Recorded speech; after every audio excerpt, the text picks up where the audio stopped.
प्रिय विद्यार्थियों, आज हम काव्य खंड के पाठ 10 का अध्ययन करेंगे, जिसका नाम है वाक, जिसकी कवयित्री हैं ललदेव। आइए कवयित्री का संक्षिप्त परिचय लेते हैं। कश्मीरी भाषा की लोकप्रिय संत कवयित्री ललदेव का जन्म सन 1320 के लगभग कश्मीर स्थित पामपोर के सिमपुरा गांव में हुआ था। उनके जीवन के बारे में प्रामाणिक जानकारी नहीं मिलती। ललदेव को ललेश्वरी, लला, लल योगेश्वरी, लला रिफा आदि नामों से जाना जाता है। उनका देहांत सन 1391 के आसपास माना जाता है। ललदेव की काव्य शैली को वाक कहा जाता है, यानी जो उन्होंने लिखा है वह वाक के नाम से जाना जाता है। जिस तरह हिंदी में कबीर के दोहे, मीरा के पद, तुलसी की चौपाई और रसखान के सवैये प्रसिद्ध हैं, उसी तरह ललदेव के वाक प्रसिद्ध हैं। अपने वाकों के जरिए उन्होंने जाति और धर्म की संकीर्णता से ऊपर उठकर भक्ति के ऐसे रास्ते पर चलने पर जोर दिया है जिसका जुड़ाव जीवन से हो। उन्होंने धार्मिक आडंबरों का विरोध किया और प्रेम को सबसे बड़ा मूल्य बताया।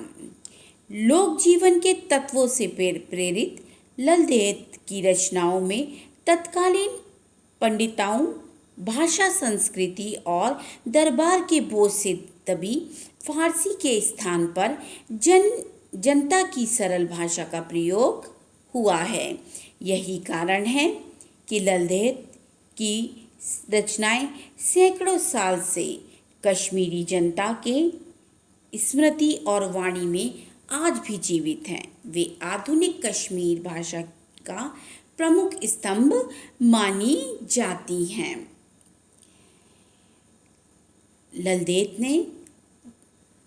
ललदेव की वाक रचना कश्मीरी भाषा में लिखी हुई है। जो हम अध्ययन कर रहे हैं वे उसका हिंदी अनुवाद है। प्रथम वाक का अध्ययन करें। रस्सी कच्चे धागे की खींच रही मैं नाव, जाने कब सुन मेरी पुकार, करे देव भवसागर पार। पानी टपके कच्चे सकोरे, व्यर्थ प्रयास हो रहे मेरे, जी में उठती रह हूँ, घर जाने की चाह है घेरे। यहाँ पर कवयित्री कहती हैं वे इस भवसागर से पार उतरना चाहती हैं तथा ईश्वर प्राप्ति के लिए जो भी उन्होंने अब तक प्रयास किए वो उन्हें सब व्यर्थ होते नजर आ रहे हैं। भाव यह है, रस्सी कच्चे धागे की। यहाँ पर रस्सी किसे कहा गया है? रस्सी सांसों को कहा गया है कि जो सांसें हैं वो कच्चे धागे के समान हैं, ना जाने कब टूट जाए। वो कहती हैं कि ये जो मेरी सांसें हैं ये कच्चे धागे से बंधी हुई हैं। खींच रही मैं नाव, नाव माने जीवन, नाव का अर्थ है जीवन रूपी नाव। वह कहती हैं कि मैं अपने जीवन की जो नाव है उसे कच्चे धागे से बांधकर खींच रही हूँ। अर्थात उन्हें यह नहीं पता कि ये जीवन कब समाप्त हो जाए, यानी कब मेरी मृत्यु हो जाए। जाने कब सुन मेरी पुकार, करे देव भवसागर पार। भवसागर यानी संसार रूपी सागर से पार करना, इस संसार से मोक्ष की प्राप्ति के लिए। भवसागर यानी ये जो संसार है इस संसार से पार करें। जाने कब सुन मेरी पुकार, कि प्रभु न जाने कब मेरी इस विनती को सुनेंगे।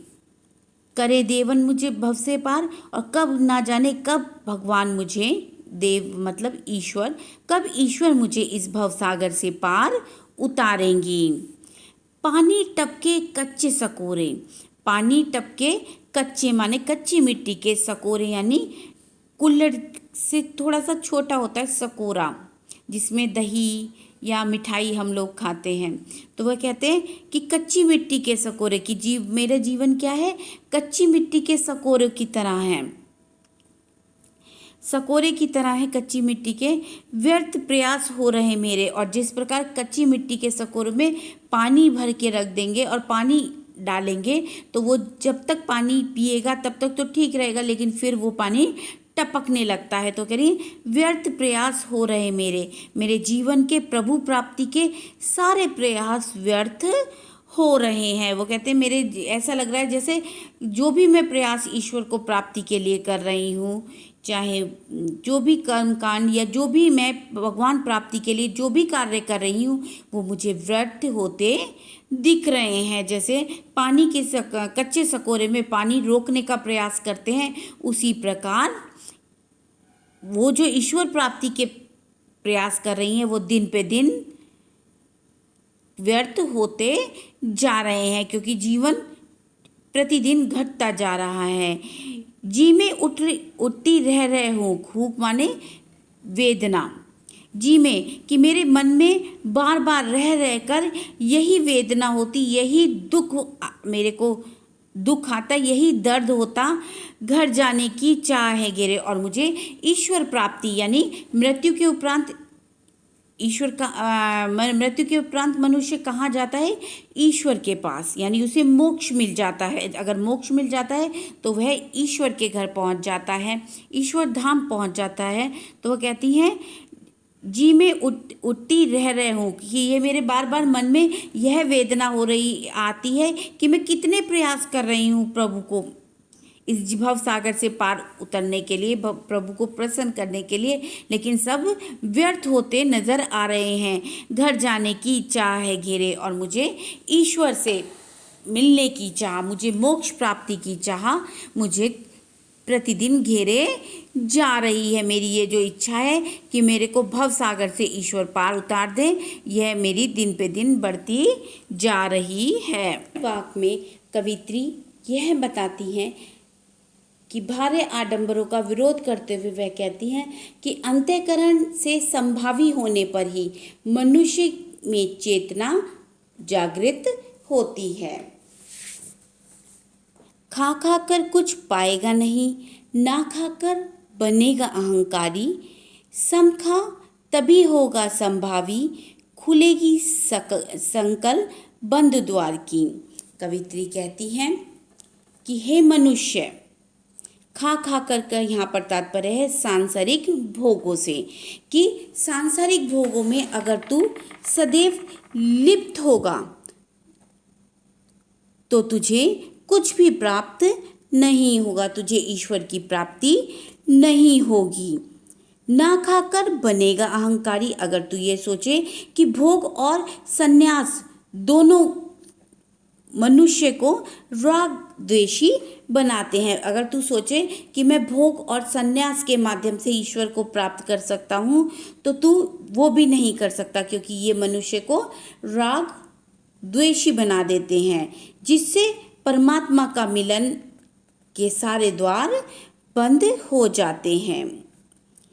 यदि मनुष्य सोचे कि वह भोग त्याग कर बैरागी हो जाए और ईश्वर की प्राप्ति के लिए तंत्र साधना करे, यहाँ पर तात्पर्य है कि ईश्वर को प्राप्त करने के लिए वो योग साधना करे, तो ये योग साधना उसे अहंकारी बना देती हैं, क्योंकि उसके अंदर यह अहंकार उत्पन्न हो जाता है कि वो ईश्वर से श्रेष्ठ है।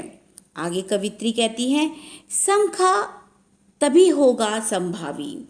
समखा मतलब अपनी मन और इंद्रियों पर संयम रख, यानी विलासता छोड़कर तू अपने मन और इंद्रियों पर, समखा का अर्थ है अपनी अंतःकरण यानी अपने मन और बाह्य इंद्रियों दोनों पर अपना संयम रख, तभी जब उन दोनों में समानता होगी तभी तू सुख और दुख में संतुलन बना पाएगा। अगर संयमता होगी तो तू सुख और दुख दोनों में संतुलन बना पाएगा।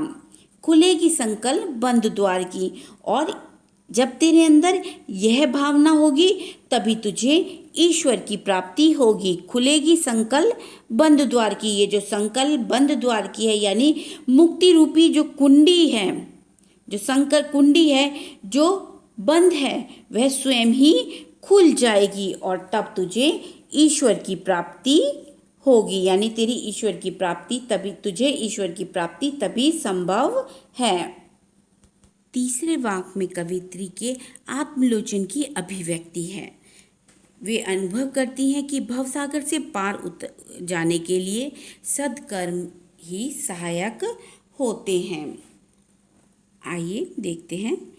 आई सीधी राह से गई न सीधी राह, सुषुम्न सेतु पर खड़ी थी, बीत गए दिन आह।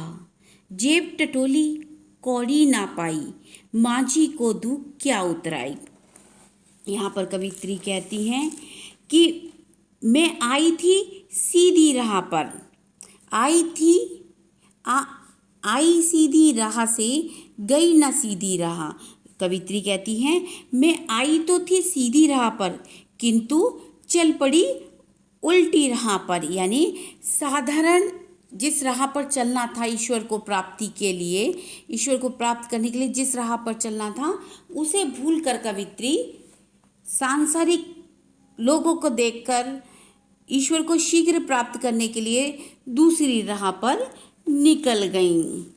आश्चर्य है कि कवित्री परमात्मा की प्राप्ति के लिए पथ पर ठीक ही आई थी, मतलब ठीक से ही चल रही थी उस पथ पर कि ईश्वर उन्हें प्राप्त रहे, किंतु उनसे गलती क्या हुई। सुषुम्ना सेतु पर खड़ी थी। सुषुम्ना सेतु यानी सुषुम्ना नाड़ी, यह नाड़ी इडा और पिंगला नामक नाड़ियों के मध्य में स्थित होती है। ठीक। बीत गए दिन आहा, तो वो आगे कहती हैं कि किंतु उन्होंने गलती से हठ योग का मार्ग पकड़ लिया। वह जीवन भर सुषुम्ना नाड़ी को साधने का प्रयास करती रही, यानी सुषुम्ना नाड़ी को जागृत करने के लिए तपस्या करती रही, यानी कुंडली जागरण में लगी रही।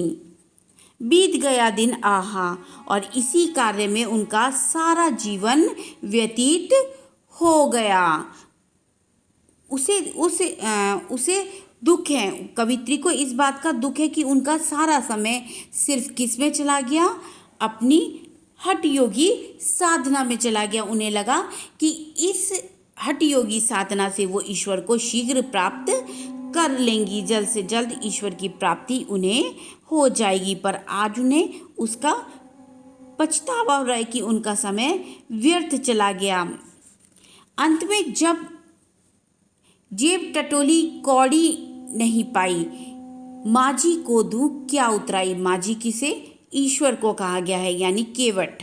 माझी किसके लिए है, परमात्मा के लिए कहा गया है कि जीवन रूपी नाव से पार उतारने वाला कौन है, परमात्मा। तो माझी कौन है, उसे चलाने वाला नाव को, वो परमात्मा ही है। तो वो कहते हैं अंत में जब उसने अपनी जेब टटोली तो उनके पास कुछ भी नहीं था, कौड़ी नहीं पास की, उन्होंने सत्कर्म ही नहीं करे, ईश्वर को अपनी इंद्रियों को बस में नहीं किया, तो आज उनके पास कुछ भी नहीं है। सारा जीवन उनका व्यर्थ हो गया। जब उन्होंने जेब को टटोला, जब वो पार उतरने की बारी आई, जब ईश्वर उन्हें भवसागर से पार कर रहे थे, तो जब उन्होंने अपनी जेब को टटोला तो उनके पास एक कौड़ी तक नहीं थी, यानी सत्कर्म थे ही नहीं। अब वह परमात्मा को जवाब देने योग्य नहीं है, क्योंकि उनके पास उतराई के नाम पर, यानी उन्हें उतराई देने के लिए, कुछ पैसे देने के लिए कुछ भी उनके पास नहीं है, ना ही उनके पास सत्कर्म है, क्योंकि उनका सारा जीवन किस में लग गया, हठ योग साधना में, ईश्वर को शीघ्र प्राप्त करने की साधना में लग गया। आज उनके पास कुछ भी शेष नहीं बचा है, क्योंकि उन्होंने जो माध्यम निकाला था ईश्वर को प्राप्ति का, वो बहुत ही जटिल मार्ग था, उसमें उनका सारा समय व्यतीत हो गया। चौथे वाक्य में कवित्री भेदभाव का विरोध करती हैं और ईश्वर को सर्वव्यापी बताती हैं कि ईश्वर सर्व जगह व्याप्त है। ललदेद ने आत्मज्ञान को ही सच्चा ज्ञान माना है। थल थल में बसता है शिव ही, भेद न कर क्या हिंदू मुस्लिम। ज्ञानी है तो स्वयं को जान, वही है साहिब से पहचान। यहाँ पर थल थल का अर्थ है स्थान या जगह, एक चीज का प्रयोग करेंगे, जगह। शिव माने भगवान शिव, साहिब माने ईश्वर परमेश्वर। आगे देखते हैं, कवित्री कहती हैं कि वह थल थल में बसता है शिव। शिव माने परमात्मा परमेश्वर, ठीक।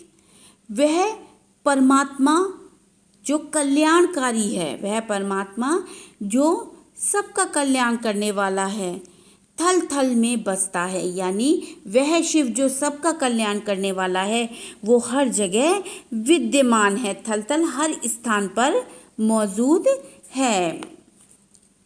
भेद न कर क्या हिंदू मुसलमान, कि इसलिए हिंदू हो या मुसलमान उसे अपनाने में किसी को भेद नहीं करना चाहिए। चाहे वह हिंदू हो या मुसलमान, उसे अपनाने में किसी को भी भेद नहीं करना चाहिए, कि मतलब किसी को भी इस चीज़ पर भेद नहीं होना चाहिए कि परमात्मा नहीं है, क्योंकि वह हर जगह व्याप्त है। यदि तुम्हें ज्ञानी है तो स्वयं को जान। अगर तू सच्चा ज्ञानी है, अगर तू सच में तुझे ज्ञान का बोध है, कवित्री कहती है ज्ञानी मनुष्य को संबोधित करते हुए कहती है, हे ज्ञानी मनुष्य, अगर तू सच्चा ज्ञान प्राप्त है तुझे, तो तू पहले स्वयं को जान, पहले खुद को पहचान, यानी अपनी आत्मा को तू पहचान, यानी अपने को स्वयं अपनी आत्मा को पहचानने की कोशिश कर। वही है साहिब में पहचान, और आत्मा के द्वारा ही परमात्मा को जाना जा सकता है। यानी यहाँ पर कवित्री का तात्पर्य है कि हे मनुष्य, अगर तू चाहे वो हिंदू हो या मुसलमान, उन्हें ईश्वर हर जगह व्याप्त है। वो शिव जो कल्याणकारी है वो हर जगह व्याप्त है, हर जगह मौजूद है। अगर तू ज्ञानी है, अगर तू सच्चा ज्ञानी है, तो पहले स्वयं अपनी आत्मा को जान, यानी पहले अपनी आत्मा को शुद्ध कर, और वहीं पर शुद्ध आत्मा से ही तुझे परमात्मा का ज्ञान होगा। वही परमात्मा तुझे अपनी शुद्ध आत्मा से मिलेंगे। प्रस्तुत वाक्य में ईश्वर के व्यापक स्वरूप का वर्णन करते हुए भेदभाव का विरोध किया है। साथ में यह बताने का प्रयास किया है कि मनुष्य उसे स्वयं पहचान नहीं पाता, यानी मनुष्य ईश्वर को इसलिए नहीं पहचान पाता क्योंकि उसके मन में उसकी आत्मा अशुद्ध है, यानी उसे स्वयं ही खुद अपनी शक्ति का ज्ञान नहीं। वह अगर स्वयं ईश्वर को अपने अंदर खोजेगा तो ईश्वर उसे ज़रूर मिलेंगे, क्योंकि वह चेतन रूप में हमारे अंदर मौजूद हैं।